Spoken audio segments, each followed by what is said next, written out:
Indonesia berambisi memfokuskan investasi untuk membangun angkatan laut terkuat di Asia Tenggara.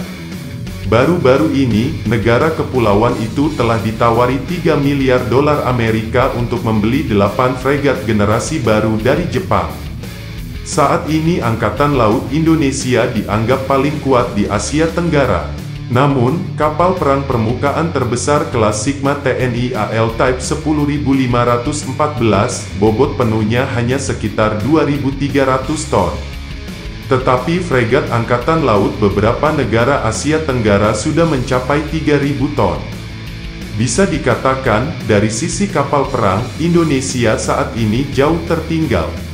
Seperti dilansir dari laman kintuk.net.vn, pada tanggal 17 November tahun 2020. Para pemimpin Indonesia tentu saja menyadari keadaan ini, sehingga mereka mengambil berbagai langkah untuk meningkatkan kekuatannya. TNI AL telah menandatangani kontrak untuk membeli fregat kelas Iver Huitfeldt dari Denmark. Kapal perang jenis ini dengan kapasitas beban penuh 6.645 ton, dilengkapi radar scanning array 4 sisi APAR. Harga beli kedua kapal perang ini adalah 720 juta dolar Amerika. Tak hanya tertarik membeli kapal perang dari Denmark, TNI AL juga tertarik dengan fregat Prancis Gowin 2500.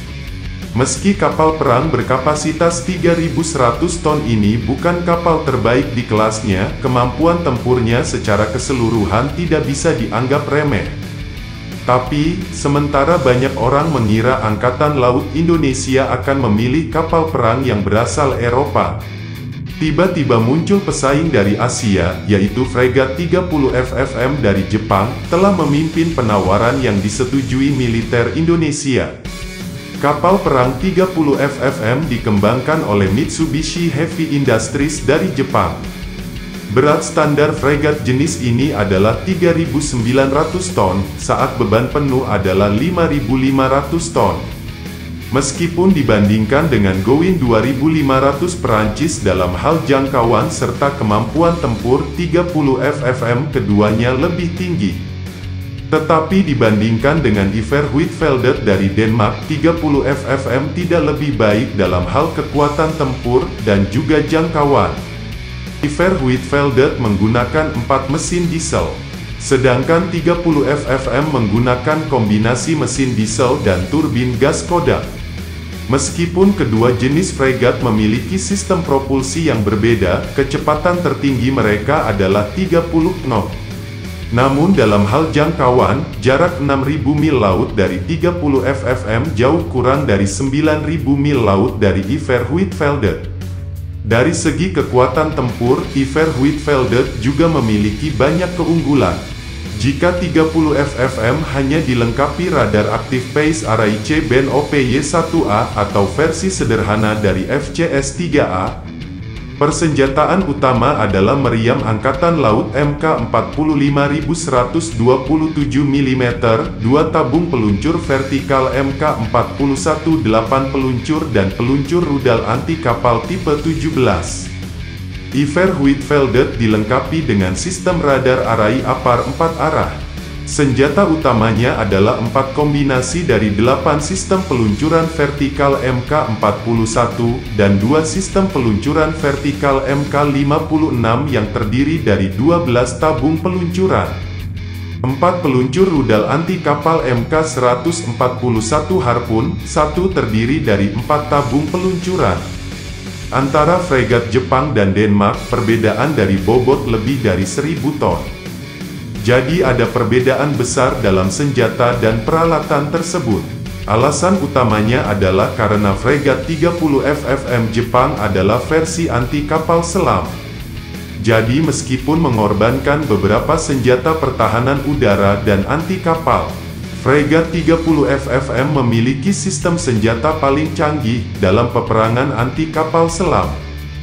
Fregat 30 FFM dilengkapi dengan Variable Depth Active Sonar atau VDS dan Drag Array Passive Sonar atau TASS. Pada saat yang sama, 30 FFM juga dilengkapi dengan kapal permukaan air tak berawak atau USV, kendaraan kapal selam tak berawak atau UUV, dan amunisi anti-ranjau self-propellet atau EMD untuk melakukan misi pembersihan ranjau. Selain itu, 30 FFM juga memiliki hanggar helikopter independen yang dapat menampung helikopter sekelas SH-60K. Sistem anti kapal selam dan anti ranjau canggih ini sangat diperlukan untuk pasukan bela diri maritim Jepang, yang misi utamanya adalah perang anti kapal selam dan aksi anti ranjau. Namun, teknologi ini agak mewah untuk Indonesia. Lantas mengapa 30 FFM masih menarik minat dan disukai oleh para pimpinan TNI? Alasannya tidak lain adalah 3 alasan berikut. Pertama, 30 FFM memiliki bobot penuh 5.500 ton, sistem peperangan anti kapal selam yang asli juga dapat dibongkar, sehingga memiliki cukup ruang dan muatan untuk membawa sistem persenjataan anti kapal dan anti kapal lain yang dibutuhkan Indonesia. Kedua, fregat 30 FFM harganya murah meriah. Menurut pengumuman, harga 230 FFM yang dipesan Jepang hanya 467 juta dolar Amerika, lalu dikurangi menjadi sekitar 441 juta dolar Amerika. Meskipun harga 30 FFM Jepang lebih rendah dari kelas Iver Huitfeldt Denmark, namun jangan lupa bahwa banyak detail yang diterapkan Iver Huitfeldt untuk standar sipil, sehingga biaya konstruksi kapal baru telah berkurang, tetapi kualitasnya tidak dapat dibandingkan dengan 30 FFM yang dengan standar kapal perang sepenuhnya. Ketiga, alasan terpenting, Jepang setuju untuk mentransfer beberapa teknologi ke Indonesia untuk membangun fregat 30 FFM. Dengan cara ini, Indonesia hanya perlu membayar 3 miliar dolar Amerika untuk mendapatkan 8 fregat 30 FFM, di mana 4 diantaranya dibeli lengkap dan 4 sisanya dibuat di Indonesia. Hal ini tentunya menjadi godaan yang sangat besar bagi Indonesia. Dipastikan sekali ada 8 fregat 30 FFM, Angkatan Laut Indonesia bisa menjadi yang terkuat di kawasan Asia Tenggara. Saat ini Jepang aktif menawarkan 30 FFM, namun belum diketahui apakah Indonesia akan memutuskan untuk membelinya atau tidak. Namun dengan ambisi memimpin Angkatan Laut di Asia Tenggara di bawah kepemimpinan Indonesia, serta upaya mengembangkan industri pertahanan Jepang, dapat dipastikan kontrak pembelian dan penjualan fregat 30 FFM dari Jepang ke Indonesia akan berhasil. Jangan lupa like, share dan subscribe Garuda Militer.